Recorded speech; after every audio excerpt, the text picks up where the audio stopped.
ಸ್ನೇಹಿತರೆ, ಮೀಡಿಯಾ ಮಾಸ್ಟರ್ಸ್ಗೆ ಸ್ವಾಗತ, ಸುಸ್ವಾಗತ. ಗೆಳೆಯರೆ, ಕೇಡುಗಾಲಕ್ಕೆ ನಾಯಿ ಮೊಟ್ಟೆ ಇಡ್ತು ಅನ್ನೋದು ಒಂದು ಗಾದೆ ಮಾತು. ಪಾಪ ಪಾಕಿಸ್ತಾನದಲ್ಲಿ ಸರ್ಕಾರ ಯಾವಾಗ ಉದುರುತ್ತೋ, ಸೇನಾ ಮುಖ್ಯಸ್ಥ ಯಾವಾಗ ಇಡೀ ಆಡಳಿತವನ್ನು ತನ್ನ ಕೈಗೆ ತಗೊಂಡು ಉಳಿದವರನ್ನು ಜೈಲಿಗೆ ತಳ್ತಾನೋ ಅನ್ನೋ ಆತಂಕದಲ್ಲಿ ಅಲ್ಲಿನ ಜನ ಮತ್ತು ಚುನಾಯಿತ ಪ್ರತಿನಿಧಿಗಳು ಇದ್ದರೆ, ಅಮೆರಿಕಾದಲ್ಲಿ ಪಾಕಿಸ್ತಾನದ ಸೇನಾ ಮುಖ್ಯಸ್ಥ, ಪಾಕಿಸ್ತಾನದ ಪ್ರಧಾನಿ ಮತ್ತು ಇನ್ನಿತರ ಸೇನಾಧಿಕಾರಿಗಳ ವಿರುದ್ಧ ನಿರ್ಬಂಧಗಳನ್ನು ಹೇರಿ ಅವರ ಅಮೆರಿಕಾದಲ್ಲಿನ ಆಸ್ತಿಪಾಸ್ತಿಗಳನ್ನು ಮುಟ್ಟುಗೋಲು ಹಾಕೊಳ್ಳಿ, ಅವರ ವೀಸಾಗಳನ್ನು ರದ್ದು ಮಾಡಿ ಅಂತ ಅಲ್ಲಿನ ಸುಮಾರು 44 ಮಂದಿ ಸಂಸದರು ವಿದೇಶಾಂಗ ಸಚಿವ ಮಾರ್ಕೊ ರೂಬಿಯೋಗೆ ಪತ್ರ ಬರೆದು ಒತ್ತಾಯ ಮಾಡಿದ್ದಾರೆ. ಹಾಗಾದರೆ ನಿನ್ನೆ ಮೊನ್ನೆವರೆಗೆ ಪಾಕಿಸ್ತಾನವನ್ನು ಮನೆ ನಾಯಿ ಥರ ನಡೆಸ್ಕೊಳ್ತಾ ಇದ್ದ ಅಮೆರಿಕ ಈಗ ಇದ್ದಕ್ಕಿದ್ದ ಹಾಗೆ ಅದನ್ನು ಬೀದಿ ನಾಯಿ ಥರ ನೋಡ್ತಾ ಇರೋದು ಯಾಕೆ? ಅವರು ಬರೆದ ಪತ್ರದಲ್ಲೇನಿದೆ ಮತ್ತು ಸದ್ಯಕ್ಕೆ ಪಾಕಿಸ್ತಾನದ ಒಳಗೆ ನಡೀತಿರೋ ಅಧಿಕಾರದ ಗುದ್ದಾಟ ಎಂಥದ್ದು, ಅದು ಎಲ್ಲಿವರೆಗೆ ಹೋಗುತ್ತೆ ಅನ್ನೋ ಬಗ್ಗೆ ಒಂದಷ್ಟು ಮಾಹಿತಿಯನ್ನು ನಾವಿಲ್ಲಿ ನೋಡೋಣ. ಗೆಳೆಯರೆ, ಪಾಕಿಸ್ತಾನದಲ್ಲಿ ಏನಾಗಬಾರ್ದು ಅಂತ ಸಾಕಷ್ಟು ಜನ ಬಯಸ್ತಾ ಇದ್ರು, ಈಗ ಅದೇ ಆಗೋಗಿದೆ. ಅಲ್ಲಿನ ಸೇನಾ ಮುಖ್ಯಸ್ಥ ಆಸಿಮ್ ಮುನೀರ್ ಅಂತೂ ತನ್ನ ಹಠವನ್ನು ಸಾಧಿಸಿದ್ದಾನೆ. ಬೀಸೋ ದೊಣ್ಣೆ ತಪ್ಪಿಸ್ಕೊಳ್ಳೋದಕ್ಕೆ ಪ್ರಧಾನಿ ಶಹಬಾಜ್ ಮಾಡಿದ ಪ್ರಯತ್ನಗಳು ವಿಫಲವಾದಂತೆ ಕಾಣ್ತಾ ಇವೆ. ಕಡೆಯ ಕ್ಷಣದವರೆಗೆ ಈ ಅನಾಹುತವನ್ನು ತಪ್ಪಿಸೋದಕ್ಕೆ ಅಲ್ಲಿ ಸಾಕಷ್ಟು ಪ್ರಯತ್ನಗಳು ನಡೆದಲ್ಲೇ ಬಂದವು. ಆದರೆ ಗುರುವಾರ ಪ್ರಧಾನಿ ಶಹಬಾಜ್ ಮತ್ತು ಅಧ್ಯಕ್ಷ ಜರ್ದಾರಿ ಅಂತಿಮ ನಿರ್ಧಾರಕ್ಕೆ ಬರಲೇಬೇಕಾಯಿತು. ಆಸಿಮ್ ಮುನೀರ್ನನ್ನು ಪಾಕಿಸ್ತಾನದ CDF ಮಾಡೋ ಆದೇಶ ಪತ್ರಕ್ಕಂತೂ ಸಹಿ ಬಿದ್ದಿದೆ. ಆಸಿಮ್ ಮುನೀರನ ಅಧಿಕಾರಾವಧಿ ಮುಂದಿನ 5 ವರ್ಷಗಳ ಕಾಲ ಮುಂದುವರಿಯುತ್ತೆ. ಹಾಗೆ ಮುನೀರನ ಪದೋನ್ನತಿಯನ್ನು ತೀವ್ರವಾಗಿ ವಿರೋಧಿಸಿದ್ದ air chief marshal Babar Sidhu ಕೂಡ ಚಾನ್ಸ್ ಹೊಡೆದಿದ್ದಾನೆ. ಆತನ ಅಧಿಕಾರಾವಧಿಯನ್ನು 2 ವರ್ಷಗಳಿಗೆ ಎಕ್ಸ್ಟೆಂಡ್ ಮಾಡಲಾಗಿದೆ. ಮುಂದಿನ ವರ್ಷ ಈ ಸಿದ್ದು ನಿವೃತ್ತನಾಗಬೇಕಾಗಿತ್ತು. ಈಗ 2026ರ ನಂತರ ಮುಂದಿನ 2 ವರ್ಷ ಅಂದರೆ 2028ರವರೆಗೆ ಆತ ಕೂಡ ಅಧಿಕಾರದಲ್ಲಿ ಮುಂದುವರಿತಾನೆ. ಹಾಗೆ ಆಸಿಮ್ ಮುನೀರ್ 2030ರವರೆಗೆ ಪಾಕಿಸ್ತಾನದ CDF ಅಂದರೆ ಚೀಫ್ ಆಫ್ ಡಿಫೆನ್ಸ್ ಫೋರ್ಸ್ ಆಗಿರ್ತಾನೆ. ಗೆಳೆಯರೆ, ಪಾಕಿಸ್ತಾನದ ಸರ್ವಸೇನಾಧ್ಯಕ್ಷ ಆಗಬೇಕು ಅನ್ನೋ ಕನಸು ಕಂಡ ಆಸಿಮ್ ಮುನೀರ್ ಅದಕ್ಕಾಗಿಯೇ ಪಾಕಿಸ್ತಾನದ ಸಂವಿಧಾನಕ್ಕೆ 27ನೇ ತಿದ್ದುಪಡಿ ಆಗೋ ಹಾಗೆ ನೋಡಿಕೊಂಡ. ಎಲ್ಲ ಅಂದ್ಕೊಂಡ ಹಾಗೆ ಆಯಿತು ಅಂತ ಅವನು ಖುಷಿ ಪಡೋ ಹೊತ್ತಿಗೆ ಶಹಬಾಜ್ ಶರೀಫ್ಗೆ ಸಣ್ಣ ಆತಂಕ ಶುರುವಾಗಿತ್ತು. ಬಹ್ರೇನ್ ಪ್ರವಾಸಕ್ಕೆ ಹೋದ ಪ್ರಧಾನಿ ಅಲ್ಲಿಂದ ವಾಪಸ್ಸು ಪಾಕಿಸ್ತಾನಕ್ಕೆ ಬಂದು ಆಸಿಮ್ ಮುನೀರ್ನನ್ನ CDF ಮಾಡುವ ಆದೇಶಕ್ಕೆ ಸಹಿ ಹಾಕಬೇಕಿತ್ತು. ಆದರೆ ಶಹಬಾಜ್ ಅರ್ಜೆಂಟ್ ಕೆಲಸ ಇದೆ ಅಂತ ಲಂಡನ್ ವಿಮಾನ ಹತ್ತಿದ್ದು ಮುನೀರ್ಗೆ ನಿರಾಸೆಯನ್ನುಂಟು ಮಾಡಿತು. ಅಲ್ಲಿ ಪ್ರಧಾನಿ ಶಹಬಾಜ್ ತನ್ನ ಅಣ್ಣ ಮತ್ತು ಪಾಕಿಸ್ತಾನದ ಮಾಜಿ ಪ್ರಧಾನಿ ನವಾಜ್ ಶರೀಫ್ ಜೊತೆ ಈ ಬಗ್ಗೆ ಮಾತಾಡೋದಕ್ಕೆ ಮತ್ತು ಆತನ ಸಲಹೆಯನ್ನು ಪಡ್ಕೊಳ್ಳೋದಕ್ಕೆ ಲಂಡನ್ಗೆ ಹೋಗಿರೋದು ಅಂತ ಪಾಕಿಸ್ತಾನದ ರಾಜಕೀಯ ತಜ್ಞರು ಹೇಳಿದರು. ಅದು ಸಹಜ ಕೂಡ ಆಗಿತ್ತು. ಯಾಕೆಂದ್ರೆ ಈ ಹಿಂದೆ ಶಹಬಾಜ್ ಸಹೋದರರು ಸಾಕಷ್ಟು ಬಾರಿ ಸೇನಾಧಿಪತಿಗಳಿಂದ ಸಂಕಷ್ಟಕ್ಕೆ ತುತ್ತಾಗಿದ್ದಾರೆ. ಅವರಿಗೆ ಹೆಚ್ಚಿನ ಅಧಿಕಾರ ಕೊಟ್ಟರೆ ಏನಾಗುತ್ತೆ ಅನ್ನೋದು ಪಾಕಿಸ್ತಾನವನ್ನು ಸುದೀರ್ಘ ಅವಧಿಯವರೆಗೆ ಆಳಿದ ಈ ಕುಟುಂಬಕ್ಕೆ ತುಂಬ ಚೆನ್ನಾಗಿ ಗೊತ್ತಿದೆ. ಈ ಹಿಂದೆ ಪರ್ವೇಜ್ ಮುಷರಫ್ ಸಂಪೂರ್ಣವಾಗಿ ಪಾಕಿಸ್ತಾನದ ಅಧಿಕಾರವನ್ನು ತನ್ನ ಕೈಗೆ ತಗೊಂಡಿದ್ದು ಇದೇ ಶಹಬಾಜ್ನ ಅಣ್ಣ ನವಾಜ್ ಶರೀಫ್ ಪ್ರಧಾನಿಯಾಗಿದ್ದ ಕಾಲದಲ್ಲಿ. ಅವತ್ತಿಗೆ ಮುಷರಫ್ ಕೂಡ ನವಾಜ್ ಹೇಳಿದ ಹಾಗೆ ಕೇಳ್ತಾ ಮನೆ ನಾಯಿ ಥರ ಆಡ್ತಾ ಇದ್ದ.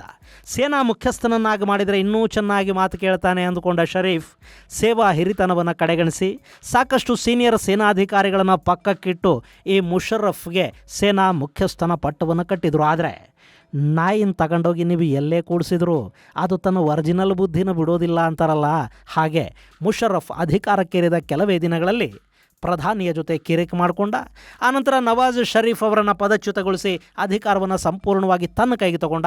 ಇದಾದ ನಂತರ ಇನ್ನೂ ಒಮ್ಮೆ ಈ ಶರೀಫ್ ಬ್ರದರ್ಸ್ಗೆ ಕೈ ಕೊಟ್ಟಿದ್ದು ಈ ಹಿಂದಿನ ಸೇನಾ ಮುಖ್ಯಸ್ಥ ಕಮರ್ ಜಾವೇದ್ ಬಜ್ವಾ. ಈ ಬಜ್ವಾನನ್ನು ಕೂಡ ಸೇನಾ ಮುಖ್ಯಸ್ಥನನ್ನಾಗಿ ಮಾಡಿದ್ದು ನವಾಜ್ ಶರೀಫ್ ಅವರೇ. ಆದರೆ ಬಜ್ವಾ ಅಧಿಕಾರಕ್ಕೇರಿದ 8 ತಿಂಗಳಲ್ಲಿ ಅಲ್ಲಿನ ಸರ್ಕಾರ ಪತನ ಆಯಿತು. ಆ ನಂತರದ ಚುನಾವಣೆಗಳಲ್ಲಿ ಇಮ್ರಾನ್ ಖಾನ್ ಗೆಲ್ಲೋ ಹಾಗೆ ನೋಡಿಕೊಂಡಿದ್ದು ಮತ್ತು ತನ್ನನ್ನು ಸೇನಾ ಮುಖ್ಯಸ್ಥನನ್ನಾಗಿಸಿದ ಶರೀಫ್ ಸರ್ಕಾರ ಪತನಗೊಳ್ಳೋದಕ್ಕೆ ಶರೀಫ್ ಬಂಧನಕ್ಕೆ ಕಾರಣವಾಗಿದ್ದು ಕೂಡ ಇದೇ ಕಮರ್ ಜಾವೇದ್ ಬಜ್ವಾ. ಇನ್ನು ಈ ಆಸಿಮ್ ಮುನೀರ್ ಇದಾನಲ್ಲ, ಈತನನ್ನು ಜೂನಿಯರ್ ಶರೀಫ್ ಅಂದರೆ ಶಹಬಾಜ್ ಶರೀಫ್ ಕರ್ಕೊಂಡು ಬಂದು ಕುರ್ಚಿ ಮೇಲೆ ಕೂಡಿಸಿದ್ದು. ಆದರೆ ಆತನ ಅಧಿಕಾರದಾಹವನ್ನು ನೋಡ್ತಾ ಇದ್ರೆ ಇನ್ನು ಸ್ವಲ್ಪ ಅವಕಾಶ ಸಿಕ್ಬಿಟ್ರೆ ಈ ಮುಲ್ಲಾ ಮುನೀರ್ ಅಲ್ಲಿನ ಪ್ರಧಾನಿಯನ್ನು ಪಕ್ಕಕ್ಕೆ ಸರಿಸಿ ಅಧಿಕಾರವನ್ನು ತನ್ನ ಕೈಗೆ ತಗೊಂಡು ಬಿಡ್ತಾನೆ. ಅಲ್ಲಿಗೆ ಮತ್ತೆ ಪಾಕಿಸ್ತಾನ ಸೇನಾ ಆಡಳಿತಕ್ಕೆ ಸರಿದು ಹೋಗುತ್ತೆ. ಇನ್ನು ಮೊನ್ನೆ ಬಹ್ರೈನ್ಗೆ ಹೋಗಿದ್ದ ಶಹಬಾಜ್ ಅಲ್ಲಿಂದ ಇಸ್ಲಾಮಾಬಾದ್ಗೆ ವಾಪಸ್ಸು ಬರಬೇಕಿತ್ತು. ಹಾಗೆ ಬಂದ ಕೂಡಲೇ ಆಸಿಮ್ ಮುನೀರ್ ಆರ್ಡರ್ ಮೇಲೆ ಸಹಿ ಮಾಡಬೇಕಿತ್ತು. ಆದರೆ ಆತ ಅಲ್ಲಿಂದ ಅರ್ಜೆಂಟ್ ಕೆಲಸ ಇದೆ ಅಂತ ಲಂಡನ್ಗೆ ಹೋದ. ಬಹುಶಃ ಅದು ತನ್ನ ಅಣ್ಣ ಸೀನಿಯರ್ ಶರೀಫ್ ಬುಲಾವ್ ಮೇರೆಗೆ ಹೋಗಿರೋದು ಅಂತ ಹೇಳಲಾಗ್ತಾ ಇದೆ. ಅಲ್ಲಿ ಅನುಭವಿ ಶರೀಫ್ ಅದೇನು ಬೋಧನೆ ಮಾಡಿದ್ರೋ ಏನೋ, ಅಲ್ಲಿಂದ ವಾಪಸ್ಸು ಬಂದ ಶಹಬಾಜ್ ನೇರ ಪಾಕಿಸ್ತಾನಕ್ಕೆ ಬರಲಿಲ್ಲ, ಬದಲಿಗೆ ಕಜಕಿಸ್ತಾನಕ್ಕೆ ಆತನ ವಿಮಾನ ಹೋಯಿತು. ಅಲ್ಲಿ ಯಾವ ತುರ್ತು ಮೀಟಿಂಗುಗಳು, ಯಾರ ಜೊತೆ ಯಾವ ಮಾತುಕತೆಗಳಾದವೋ ಗೊತ್ತಾಗಲಿಲ್ಲ. ಅಲ್ಲಿಂದ ಹೊರಟ ವಿಮಾನ ಸೀದಾ ಇಸ್ಲಾಮಾಬಾದ್ಗೆ ಬರಬೇಕಿತ್ತು, ಆದರೆ ಅಲ್ಲಿ ಅದೂ ಆಗಲಿಲ್ಲ. ಶಹಬಾಜ್ ವಿಮಾನ ಎಳೆದದ್ದು ಲಾಹೋರಲ್ಲಿ ಅಂತ ಹೇಳಲಾಗ್ತಾ ಇದೆ. ಇಷ್ಟಾದ ನಂತರ ಒಂದು ತುರ್ತು ಕ್ಯಾಬಿನೆಟ್ ಮೀಟಿಂಗನ್ನು ಕರೆಯಲಾಯಿತು.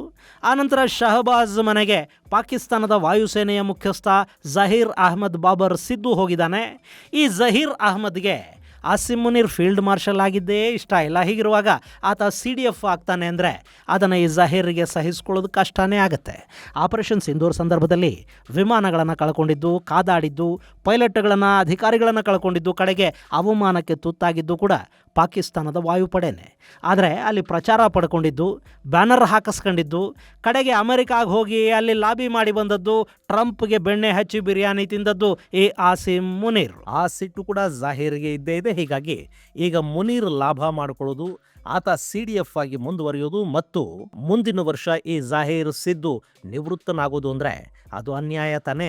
ಹೀಗಾಗಿ ಈ ಸಿದ್ದುನ ಕೂಡ ಸಮಾಧಾನ ಮಾಡೋ ಪ್ರಯತ್ನ ಅಲ್ಲಿ ನಡೆದಿದೆ. ಆ ಮೂಲಕ ಆಸಿಮ್ ಮುನೀರ್ಗೆ ವಾಯುಪಡೆಯ ಮುಖ್ಯಸ್ಥನ ಮೂಲಕ ಚೆಕ್ ಇಡೋ ಸಣ್ಣ ಪ್ರಯತ್ನ ಇದು. ಸೊ ಸಿದ್ದು ಅಧಿಕಾರಾವಧಿಯನ್ನು 2028ರವರೆಗೆ ಮುಂದುವರಿಸಲಾಗಿದೆ. ವಾಯುಪಡೆಯ ಮುಖ್ಯಸ್ಥನಾಗಿ ಜಾಹೀರ್ ಸಿದ್ದು ಮುಂದುವರೆದ್ರೆ CDF ಹಾಗೂ ಸೇನಾಪಡೆಯ ಮುಖ್ಯಸ್ಥನಾಗಿ ಫೀಲ್ಡ್ ಮಾರ್ಷಲ್ ಆಸಿಮ್ ಮುನೀರ್ ಇರ್ತಾನೆ.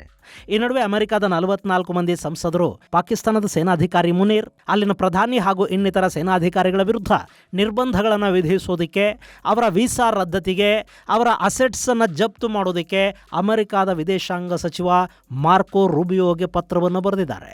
ಈ 44 ಮಂದಿಯಲ್ಲಿ ಡೆಮೊಕ್ರೆಟಿಕ್ರು ಇದ್ದಾರೆ, ರಿಪಬ್ಲಿಕನ್ನರು ಕೂಡ ಇದ್ದಾರೆ.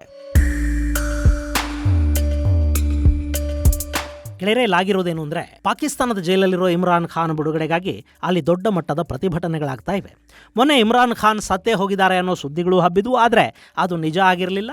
ಅಲ್ಲೊಂದು ಮಾಹೋಲನ್ನು ಕ್ರಿಯೇಟ್ ಮಾಡೋದಕ್ಕೆ, ಜನರನ್ನು ಸೇರಿಸೋದಕ್ಕೆ ಹರಡಿಸಿದ್ದ ಸುದ್ದಿ ಅದಾಗಿತ್ತು. ಹಾಗೆ ಇಮ್ರಾನ್ ಬೆಂಬಲಿಗರು ದೊಡ್ಡ ಮಟ್ಟದಲ್ಲಿ ಬೀದಿಗಿಳಿದ್ರು. ಕಡೆಗೆ ಇಮ್ರಾನ್ ಸಹೋದರಿಗೆ ಆ ಮಾಜಿ ಪ್ರಧಾನಿಯನ್ನು ಭೇಟಿ ಮಾಡುವ ಅವಕಾಶವನ್ನು ಕೊಡಲಾಯಿತು. ಈ ಸಂದರ್ಭದಲ್ಲಿ ಪಾಕಿಸ್ತಾನದ ಆಡಳಿತದ ಬಗ್ಗೆ, ಅಲ್ಲಿ ನಡೀತಿರೋ ದೌರ್ಜನ್ಯದ ಬಗ್ಗೆ, ಸೇನೆ ಹೇಗೆ ಚುನಾವಣೆಗಳನ್ನು ಹೈಜಾಕ್ ಮಾಡಿ ಅಲ್ಲಿ ಇಮ್ರಾನ್ ಖಾನ್ ಪಕ್ಷಕ್ಕೆ ಅಧಿಕಾರ ಸಿಗದ ಹಾಗೆ ನೋಡಿಕೊಳ್ತು ಅನ್ನೋ ಬಗ್ಗೆ ಕೆಲವರು ಸೋಷಿಯಲ್ ಮೀಡಿಯಾಗಳಲ್ಲಿ ಮಾತಾಡೋದಕ್ಕೆ ಶುರು ಮಾಡಿದರು. ಅಲ್ಲಿ ಪಾಕಿಸ್ತಾನದ ಒಳಗೆ ಮಾತ್ರ ಅಲ್ಲ, ಅಮೆರಿಕ ಹಾಗೂ ಇನ್ನಿತರ ಕಡೆಗಳಲ್ಲಿನ ಪಾಕಿಸ್ತಾನಿ ಡಯಾಸ್ಪೊರಾ ಕೂಡ ದೊಡ್ಡ ಮಟ್ಟದಲ್ಲಿ ಇಮ್ರಾನ್ಗೆ ಬೆಂಬಲವಾಗಿ ನಿಂತುಕೊಳ್ತು. ಈ ಸಂದರ್ಭದಲ್ಲಿ ಪಾಕಿಸ್ತಾನ ಇಮ್ರಾನ್ ಪರ ಮಾತಾಡಿದವರನ್ನ ಟಾರ್ಗೆಟ್ ಮಾಡಿಕೊಳ್ತಾ ಹೋಯಿತು. ಅಲ್ಲಿ ಪಾಕ್ ಸರ್ಕಾರ ಮತ್ತು ಸೇನೆಯ ಧೋರಣೆಗಳನ್ನು ಟೀಕಿಸಿ ಬರೆದ ಪತ್ರಕರ್ತರನ್ನು ಬಂಧಿಸಲಾಯಿತು. ಯಾರು ವಿದೇಶಗಳಲ್ಲಿ ಕುಳಿತು ಇಮ್ರಾನ್ ಪರ ಲಾಬಿ ಮಾಡ್ತಾ ಇದ್ರೋ ಅವರ ಕುಟುಂಬಗಳಿಗೆ ಪಾಕ್ ಸೇನೆ ಪಾಕಿಸ್ತಾನದಲ್ಲಿ ಧಮಕಿ ಕೊಡೋದಕ್ಕೆ ಶುರು ಮಾಡಿತು. ಗೆಳೆಯರೆ, ಪಾಕಿಸ್ತಾನದ ಸಾಕಷ್ಟು ಜನ ಅಮೆರಿಕಾದಲ್ಲಿ ನೆಲೆಸಿದ್ದಾರೆ. ಅವರಿಗೆ ಅಮೆರಿಕಾದ ಪೌರತ್ವ ಕೂಡ ಸಿಕ್ಕಿದೆ. ಅದರಲ್ಲಿ ಬಹುತೇಕರು ಇನ್ನೂ ತಮ್ಮ ದೇಶದ ಜೊತೆ ಸಂಬಂಧಗಳನ್ನು ಇಟ್ಟುಕೊಂಡಿದ್ದಾರೆ. ಅಲ್ಲಿನ ವಿದ್ಯಮಾನಗಳಲ್ಲಿ ಭಾಗಿಯಾಗ್ತಾರೆ. ಪಾಕಿಸ್ತಾನದ ಪರ ಅಮೆರಿಕಾದಲ್ಲಿ ಲಾಬಿಗಳನ್ನು ಮಾಡ್ತಾರೆ. ಅಂಥವರೇ ಮೊನ್ನೆ ಆಪರೇಷನ್ ಸಿಂಧೂರ್ ನಂತರ ಅಮೆರಿಕಾದಲ್ಲಿ failed marshal, fraud marshal, loser ಅನ್ನೋ ಥರದ ಡಿಜಿಟಲ್ ಬೋರ್ಡುಗಳನ್ನು ಹಾಕಿ ಅದರಲ್ಲಿ ಆಸಿಮ್ ಮುನೀರನ ಫೋಟೋ ಹಾಕಿ ಅವಮಾನವನ್ನು ಮಾಡಿತು. ಅಂಥವರ ಕುಟುಂಬಗಳು ಪಾಕಿಸ್ತಾನದಲ್ಲೇ ಇವೆ. ಅವರಿಗೆ ಈಗ ಅಲ್ಲಿನ ಸೇನೆ ತೊಂದರೆ ಕೊಡ್ತಾ ಇದೆ ಅನ್ನೋದು ಆರೋಪ. ಸೊ ಪಾಕಿಸ್ತಾನದ ಸೇನಾಡಳಿತ ಅಲ್ಲಿ ದೌರ್ಜನ್ಯಗಳನ್ನು ಮಾಡ್ತಾ ಇದೆ. ಅಮೆರಿಕಾದ ನಾಗರಿಕರು ಅಂದರೆ ಪಾಕಿಸ್ತಾನದಿಂದ ಬಂದು ಪೌರತ್ವವನ್ನು ಪಡ್ಕೊಂಡ ಅಮೆರಿಕನ್ ಪಾಕಿಸ್ತಾನಿಗಳಿಗೆ ಅದು ಬೆದರಿಕೆಯನ್ನು ಒಡ್ಡುತ್ತಾ ಇದೆ. ಅವರ ಕುಟುಂಬಗಳನ್ನು ಟಾರ್ಗೆಟ್ ಮಾಡಿಕೊಳ್ತಾ ಇದೆ. ಇದು ಮಾನವ ಹಕ್ಕುಗಳ ಸ್ಪಷ್ಟ ಉಲ್ಲಂಘನೆ. ಹೀಗಾಗಿ ಮಾನವ ಹಕ್ಕುಗಳಿಗೆ ಬೆಲೆ ಕೊಡದ, ಅಧಿಕಾರವನ್ನು ದುರುಪಯೋಗ ಪಡಿಸ್ಕೊಳ್ತಾ ಇರುವ ಸೇನಾ ಮುಖ್ಯಸ್ಥನ ವಿರುದ್ಧ ಕ್ರಮ ತಗೋಬೇಕು ಅಂತ ಅಮೆರಿಕಾದ 44 ಸಂಸದರು ಒತ್ತಾಯವನ್ನು ಮಾಡ್ತಾ ಇದ್ದಾರೆ. ಅದರ ಜೊತೆ ಆಸಿಂ ಮುನೀರ್ ಪಾಕಿಸ್ತಾನದಲ್ಲಿನ ಸೇನೆಯ ಮೂಲಕ ನಾಗರಿಕರ ಹತ್ಯೆಗೆ ಕಾರಣ ಆಗ್ತಾ ಇದ್ದಾನೆ. ಅಲ್ಲಿ ನರಮೇಧ ನಡೀತಾ ಇದೆ, ಪ್ರಜಾಪ್ರಭುತ್ವದ ದಮನ ಕೂಡ ಆಗ್ತಾ ಇದೆ, ಚುನಾವಣೆಗಳನ್ನೇ ಸೇನೆ ಹೈಜಾಕ್ ಮಾಡಿ ಅಕ್ರಮಗಳನ್ನು ಎಸಗಿದೆ, ಅಲ್ಲಿನ ಮಾಜಿ ಪ್ರಧಾನಿಯನ್ನು ಜೈಲಿಗೆ ತಳ್ಳಿದೆ, ಆತನ ಪ್ರಾಣಕ್ಕೂ ಆತಂಕ ಇದೆ. ಹೀಗಾಗಿ ತಕ್ಷಣ ಆಸಿಂ ಮುನೀರ್ ಮತ್ತು ಸಂಬಂಧಪಟ್ಟವರ ವಿರುದ್ಧ ಅಮೆರಿಕ ಕಠಿಣ ಕ್ರಮಗಳನ್ನು ಕೈಗೊಳ್ಳಬೇಕು ಮತ್ತು ಇಮ್ರಾನ್ ಬಿಡುಗಡೆಗೆ ಪಾಕಿಸ್ತಾನದ ಮೇಲೆ ಒತ್ತಡವನ್ನು ಹೇರಬೇಕು. ಈ ಕೂಡಲೇ ಇಮ್ರಾನ್ ಖಾನ್ ಬಿಡುಗಡೆ ಆಗುವ ಹಾಗೆ ಅಮೆರಿಕ ನೋಡ್ಕೋಬೇಕು ಅನ್ನೋದು ಆ ಪತ್ರದ ಸಾರಾಂಶ. ಗೆಳೆಯರೆ, ಪಾಕಿಸ್ತಾನದ ಸೇನಾಧಿಕಾರಿಗಳು, ರಾಜಕಾರಣಿಗಳು ಅವರ ಬಹುತೇಕ ಆಸ್ತಿಗಳನ್ನು, ಹೂಡಿಕೆಗಳನ್ನು ಅಮೆರಿಕಾದಲ್ಲೇ ಮಾಡಿರ್ತಾರೆ. ಅವರ ಮಕ್ಕಳನ್ನು ಅಮೆರಿಕಾದಲ್ಲೇ ಇಟ್ಟಿರ್ತಾರೆ. ನಾಳೆ ನಿವೃತ್ತಿಯ ನಂತರನೋ ಅಥವಾ ಪಾಕಿಸ್ತಾನದಲ್ಲೇ ಇದ್ದರೆ ಜೈಲಿಗೋ ಜಹನ್ನಮ್ಗೋ ಹೋಗಬೇಕಾಗತ್ತೆ ಅನ್ನೋದು ಖಚಿತವಾದ ನಂತರನೋ ಅವರು ಆಶ್ರಯವನ್ನು ಬಯಸಿ ಓಡಿ ಹೋಗೋದು ಅಮೆರಿಕಾಗೆ ಮತ್ತು ಪಶ್ಚಿಮದ ದೇಶಗಳಿಗೆ. ಹೀಗಾಗಿ ಅಮೆರಿಕ ನಿರ್ಬಂಧವನ್ನು ಹೇರುತ್ತೆ ಅನ್ನೋದು ಅವರನ್ನು ಇನ್ನಿಲ್ಲದ ಆತಂಕಕ್ಕೆ ತಳ್ಳತ್ತೆ ಅನ್ನೋದು ನಿಜ. ಆದರೆ 44 ಸಂಸದರು ಪತ್ರ ಬರೆದು ಕೂಡಲೇ ಅದು ಆಗಿ ಹೋಗುವಂಥದ್ದಲ್ಲ. ಯಾಕೆಂದರೆ ಅಮೆರಿಕಾಗೆ ಆಸಿಂ ಮುನೀರ್ನಂಥವರು ಬೇಕಾಗ್ತಾರೆ. ಅಮೆರಿಕ ತನಗೆ ಲಾಭ ಆಗೋದಾದರೆ ತನ್ನ ಮಾತು ಕೇಳೋ ಸರ್ವಾಧಿಕಾರಿಗಳೇ ಅಧಿಕಾರದಲ್ಲಿರಲಿ ಅಂತ ಬಯಸುತ್ತೆ. ಇಲ್ಲಿ ಟ್ರಂಪ್ ಮೂಗಿಗೆ ಆಸಿಂ ಮುನೀರ್ ಕ್ರಿಪ್ಟೋ ಕರೆನ್ಸಿಯ ಬೆಣ್ಣೆ ಬಳದಿದ್ದಾನೆ. ಹಾಗೆ ಬಲೂಚಿಸ್ತಾನದ ರೇರ್ ಅರ್ತ್ ಮಿನರಲ್ಸ್ನ ಆಸೆಯನ್ನು ಕೂಡ ತೋರಿಸಿದ್ದಾನೆ. ಆದರೆ ಅದು ಯಾವುದು ಯಾವತ್ತಿಗೂ ಕಾರ್ಯರೂಪಕ್ಕೆ ಬರೋದಿಲ್ಲ ಅನ್ನೋದು ಅರ್ಥವಾಗುವವರೆಗೆ ಅಮೆರಿಕಾಗೆ ಮುನೀರ, ಪನೀರ ಇವರೆಲ್ಲ ಬೇಕಾಗ್ತಾರೆ. ಆಮೇಲೆ ಅಮೆರಿಕ ಅವರನ್ನು ಬೀದಿ ನಾಯಿ ಮಾಡುತ್ತೆ. ಆದರೆ ಈ ಟೈಮು ಎಷ್ಟು ಬೇಗ ಬರುತ್ತೆ ಅನ್ನೋದಷ್ಟೇ ಇಲ್ಲಿ ಮುಖ್ಯ. ಇದು ಗೆಳೆಯರೆ, ಪಾಕಿಸ್ತಾನದ ಮೇಲೆ ನಿರ್ಬಂಧವನ್ನು ಹೇರುವುದಕ್ಕೆ ಅಮೆರಿಕಾದ ಸಂಸದರು ಮಾಡ್ತಾ ಇರೋ ಒತ್ತಾಯಕ್ಕೆ ಸಂಬಂಧಪಟ್ಟ ಒಂದಷ್ಟು ಮಾಹಿತಿ. ಮುಂದಿನ ಸಂಚಿಕೆಯಲ್ಲಿ ಮತ್ತಷ್ಟು ವಿಶೇಷಗಳ ಜೊತೆ ಮತ್ತೆ ಭೇಟಿಯಾಗೋಣ.